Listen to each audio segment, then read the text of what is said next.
हे students, कभी सोचा है कि हमारी इतनी बड़ी कंट्री, हमारी डेमोक्रेसी चलती कैसे है? सिर्फ गवर्नमेंट की वजह से? Not really. एक और सुपर पावरफुल सिस्टम है जो सब कुछ बैलेंस में रखता है, हमारे राइट्स को प्रोटेक्ट करता है, और वो है द इंडियन जुडिशरी। तो आज इस चैप्टर में हम इस पूरे सिस्टम को टॉप टू बॉटम एकदम सिंपल लैंग्वेज में डिकोड करेंगे। ऑलराइट, सो ये रहा हमारा रोड मैप फॉर टुडे।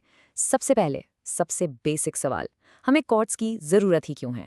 फिर हम देखेंगे the pyramid of justice, basically इसका पूरा स्ट्रक्चर। उसके बाद इनकी पावर्स क्या हैं, ये काम कैसे करते हैं, और सबसे इम्पॉर्टेंट, आखिर ये इतने इंडिपेंडेंट, इतने आज़ाद कैसे हैं? तो रेडी हो? Let's get started. तो चलो स्टार्ट करते हैं सबसे पहले, और सबसे ज़रूरी सवाल से। हम कोर्ट्स के बारे में सुनते रहते हैं, मूवीज़ में देखते हैं, न्यूज़ में आता है, पर इनकी ज़रूरत ही क्यों है? What's the real purpose? क्यों है ये सिस्टम इतना crucial? Just imagine for a second, India, इतनी बड़ी पॉपुलेशन, यहाँ हर रोज हर मिनट लाखों झगड़े होते हैं, जमीन के, फैमिली डिस्प्यूट्स, बिजनेस प्रॉब्लम्स, और हाँ, बड़े बड़े क्राइम्स भी। नाउ जस्ट थिंक, क्या एक सिंगल सुपर कोर्ट बैठकर ये सारे केसेस सॉल्व कर सकता है? एक कोर्ट पूरे देश के लिए? कम ऑन, प्रैक्टिकली सोचो, इट्स जस्ट इम्पॉसिबल। बिल्कुल केओस हो जाएगा, right? And this is where our systems design is just brilliant. देखो, हमें पता है इंडिया एक फेडरल कंट्री है, राइट? मतलब पावर्स सेंट्रल और स्टेट गवर्नमेंट्स के बीच डिवाइडेड है। तो टेक्निकली इनके कोर्ट सिस्टम्स भी अलग अलग होने चाहिए थे, सेंट्रल लॉज के लिए अलग, स्टेट लॉज के लिए अलग। मेक सेंस ना? बट ऐसा बिल्कुल नहीं है। हमारी जुडिशरी, ये वर्ड याद रखना, इंटीग्रेटेड है, मतलब एक सिंगल यूनिफाइड सिस्टम है पूरे देश के लिए। यही सिस्टम सेंट्रल लॉज को भी देखता है और स्टेट लॉज को भी। इससे क्या होता है? पूरे देश में कंसिस्टेंसी बनी रहती है। Super smart, right? तो अब ये जो इंटीग्रेटेड सिस्टम है, ये जो पिरामिड है, ये एक्चुअल में दिखता कैसा है? Let's break it down. चलो इस पिरामिड ऑफ जस्टिस के स्ट्रक्चर को, इसकी हायरार्की को एकदम आसान तरीके से समझते हैं। ओके, इसको समझने के लिए ना बेस्ट एग्जाम्पल है अपना स्कूल। सोचो, क्लास में कोई छोटी मोटी प्रॉब्लम हो गई, आप सबसे पहले किसके पास जाते हो? अपनी टीचर के पास, राइट? टीचर से सॉल्व नहीं हुआ तो मामला थोड़ा एस्केलेट होता है, किसके पास? Vice principal. और अगर वहां से भी बात नहीं बनी तो फाइनल अथॉरिटी, जो सबसे बड़ा डिसीजन लेगा, वो कौन है?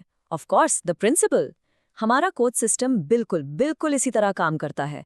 इश्यूज नीचे से ऊपर की तरफ एस्केलेट होते हैं। सो ये देखो, ये है वो 3 टियर स्ट्रक्चर। सबसे नीचे इस पिरामिड के बेस पर हमारे टीचर्स की तरह हैं डिस्ट्रिक्ट एंड सबऑर्डिनेट कोर्ट्स।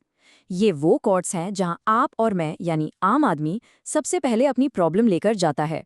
फिर आते हैं मिडिल लेवल पर हमारे वाइस प्रिंसिपल्स, यानी हाई कोर्ट्स, हर स्टेट का सबसे बड़ा कोर्ट। और फिर सबसे ऊपर अकेले द फाइनल बॉस, हमारे principal, the supreme court of India, the apex court. तो चलो इस पिरामिड के टॉप से स्टार्ट करते हैं। The supreme court of India, इसको एपेक्स कोर्ट भी कहते हैं, APEX, यानी सबसे ऊपर, पीक पर। ये 28 जनवरी 1950 को एस्टैब्लिश हुआ था। और इसकी सबसे बड़ी बात क्या है? इसका decision is binding on all other courts, यानी इसने जो कह दिया वो पत्थर की लकीर है, नीचे के सभी कोर्ट्स को वो मानना ही पड़ेगा। Imagine the power. अभी इसमें 1 चीफ जस्टिस ऑफ इंडिया और 33 दूसरे जजेस हैं, तो टोटल 34। ओके, पिरामिड में एक स्टेप नीचे आओ। यहां आते हैं हाई कोर्ट्स। सिंपल वर्ड्स में ये हर स्टेट के जुडिशल हेड हैं। इंडिया में अभी टोटल 25 हाई कोर्ट्स हैं। इनका मेन काम क्या है? जो लोअर कोर्ट्स हैं ना, उनके फंक्शनिंग को सुपरवाइज करना और उनके डिसीजंस के अगेंस्ट अपील सुनना। एक स्टेट के लिए ये सबसे बड़ा कोर्ट है। नाउ जब हम डिस्ट्रिक्ट लेवल पर आते हैं तो यहाँ एक बहुत ही कूल चीज़ होती है। देखो, जज एक ही पर्सन है, लेकिन उसके रोल्स 2 हैं। It's like 1 actor playing 2 different characters. जब वो जज सिविल केसेस सुनता है, सिविल केसेस मतलब प्रॉपर्टी के झगड़े, डिवोर्स, कॉन्ट्रैक्ट इश्यूज, तब उसे कहते हैं डिस्ट्रिक्ट जज। लेकिन जब वही सेम जज क्रिमिनल केसेस सुनता है, जैसे मर्डर, रॉबरी, किडनैपिंग, तब उसे कहते हैं सेशंस जज। सी, पर्सन 1, रोल 2। इंटरेस्टिंग है ना? ओके, नाउ ध्यान से इस चार्ट को देखो। थोड़ा सा कॉम्प्लेक्स लग सकता है, पर I promise it's easy once you get it. और हाँ, एग्जाम पॉइंट ऑफ व्यू से ये सुपर इंपॉर्टेंट है। ये सबऑर्डिनेट कोर्ट्स, यानी डिस्ट्रिक्ट कोर्ट से नीचे की हायरार्की है। नोटिस करो, 2 पैरेलल ट्रैक्स हैं, एक सिविल साइड के लिए और एक क्रिमिनल साइड के लिए, और ये हायरार्की नीचे से ऊपर जा रही है। In ascending order. तो सिविल साइड में सबसे नीचे है मुंसिफ कोर्ट और क्रिमिनल साइड में है जुडिशियल मैजिस्ट्रेट सेकंड क्लास, और ये ऊपर बढ़ते बढ़ते डिस्ट्रिक्ट और सेशंस कोर्ट तक जाते हैं। ऑलराइट, सो स्ट्रक्चर क्लियर हो गया, पिरामिड समझ आ गया। गुड। अब आते हैं असली बात पर, पावर। इन कोर्ट्स के पास आखिर पावर्स हैं क्या? लीगल लैंग्वेज में इस पावर को जुरिस्डिक्शन कहते हैं। Let's check it out. Okay, supreme court की पावर्स को ना हम मेनली 3 कैटेगरीज में डिवाइड कर सकते हैं। First, original jurisdiction. ओरिजिनल मतलब जहां केस ओरिजिनेट होता है, यानी सीधा स्टार्ट ही सुप्रीम कोर्ट में होता है। ये बहुत स्पेशल वीआईपी केसेस होते हैं, जैसे 2 स्टेट गवर्नमेंट्स के बीच में कोई डिस्प्यूट हो गया। सेकंड, और ये सबसे कॉमन है, अपीलेट जुरिस्डिक्शन। इसका मतलब है अपील सुनना। नीचे हाईकोर्ट ने डिसीजन दिया, आप उससे खुश नहीं है, तो आप कहाँ अपील करोगे? सुप्रीम कोर्ट में। एंड थर्ड, एक बहुत ही स्पेशल पावर है, advisory jurisdiction.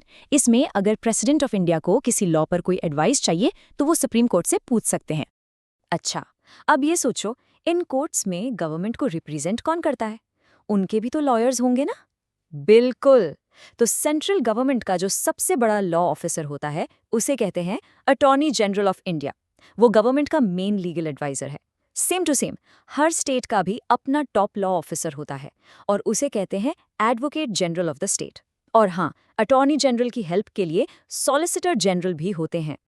Okay, so structure check, powers check, but court room के अंदर एक्चुअल में होता क्या है, काम करने का स्टाइल क्या है, हम कौन सा सिस्टम फॉलो करते हैं, चलो अब ये समझते हैं। इंडिया में हम कॉमन लॉ सिस्टम फॉलो करते हैं। ये सिस्टम हमें ब्रिटिशर्स से इनहेरिट हुआ है। इसमें एक वर्ड सबसे इंपॉर्टेंट है और वो है प्रेसिडेंट। प्रेसिडेंट का सिंपल मतलब है एग्जाम्पल। सोचो, अगर सुप्रीम कोर्ट ने किसी केस में एक नया जजमेंट दे दिया तो वो जजमेंट एक लॉ की तरह बन जाता है। फ्यूचर में जब भी लोअर कोर्ट्स के पास वैसा ही सेम केस आएगा, उन्हें उस सुप्रीम कोर्ट के डिसीजन को, उस प्रेसिडेंट को फॉलो करना ही पड़ेगा। इससे क्या होता है, पूरे देश में कंसिस्टेंसी मेंटेन रहती है। अब एक और इंटरेस्टिंग कंपैरिजन देखो। इंडिया में चलता है एडवर्सरियल सिस्टम। इसको आप एक क्रिकेट मैच की तरह समझो। 2 टीम्स हैं, यानी 2 लॉयर्स जो अपने अपने आर्ग्यूमेंट्स और एविडेंस पेश करते हैं। और जज कौन है? जज एक न्यूट्रल अंपायर या रेफरी की तरह है। वो दोनों साइड को सुनता है और रूल्स के हिसाब से डिसाइड करता है कि कौन जीता। इसके आगे बहुत सारी यूरोपियन कंट्रीज में इंक्विजिटोरियल सिस्टम होता है। यहाँ जज रेफरी नहीं है, बल्कि वो खुद एक इन्वेस्टिगेटर है। वो एक्टिव रोल लेता है, विटनेसेस से खुद सवाल पूछता है ताकि सच सामने आ सके। देखा कितना डिफरेंट है? Okay, everyone, now we've reached the heart of this chapter. The most important concept, judicial independence. ये आखिर है क्या? हमारी जुडिशरी इतनी इंडिपेंडेंट, इतनी आज़ाद क्यों है? और इस आज़ादी का हमारी डेमोक्रेसी के लिए मतलब क्या है? जरा सोचो इस बारे में। व्हाट इफ एक जज पर गवर्नमेंट का प्रेशर हो, या किसी बहुत पावरफुल रिच बिजनेसमैन का प्रेशर हो? क्या आपको लगता है कि वो जज एक फेयर, एक अनबायस्ड डिसीजन दे पाएगा? कभी नहीं दे पाएगा। वो तो डर के मारे गलत फैसला सुना देगा।